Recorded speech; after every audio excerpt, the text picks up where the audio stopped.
মানুষকে জিজ্ঞেস করলে মানুষ বলে নির্বাচন হবে তো।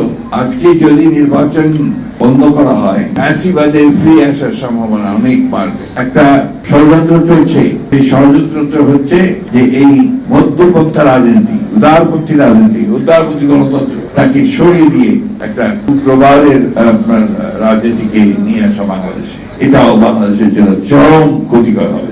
আমাদেরকে সেই জন্য এই উদারপন্থী গণতন্ত্রকে প্রতিষ্ঠা করবার জন্য ঐক্যবদ্ধ হয়ে কাজ করতে হবে। আমি তাদের বলেছিলাম যে যখন এই বয়সে এসে আমি দেখি যে আমার যে এতদিনকার যে স্বপ্ন, লড়াই, যে সংগ্রাম আমাদের, সেটা কেন জানি ম্লান হয়ে যাচ্ছে কিছু দুর্বৃত্তের কারণে, কারণ স্বাভাবিকভাবেই একটা হতাশা আসতে পারে। আমরা জানি যে রাজনীতিতে অবশ্যই মতভেদ থাকবে, রাজনীতিতে বিভিন্ন রকম চিন্তা থাকবে, মত থাকবে, কিন্তু এখন যে পরিবেশটা আমাদের আছে এই পরিবেশটাতে আমাদের জনগণ কিন্তু অত্যন্ত বিভ্রান্তির মধ্যে পড়ে যাচ্ছে। আমরা আপনার লক্ষ্য করে দেখবেন, মানুষকে জিজ্ঞেস করলে মানুষ বলে নির্বাচন হবে তো।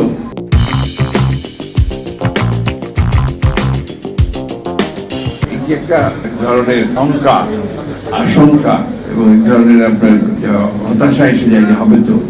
আমি যেটা বলি সবসময় যে নির্বাচন হবেই এবং যে ঘোষণা দেওয়া হয়েছে সেই সময়টাতেই হবে। এই কারণে এর কোনো বিকল্প নেই। আজকে যদি নির্বাচন বন্ধ করা হয় বা নির্বাচন না হয় তাহলে এই জাতি প্রচন্ড রকমের ক্ষতিগ্রস্ত হবে এবং ফ্যাসিবাদের ফিরে আসার সম্ভাবনা অনেক বাড়বে।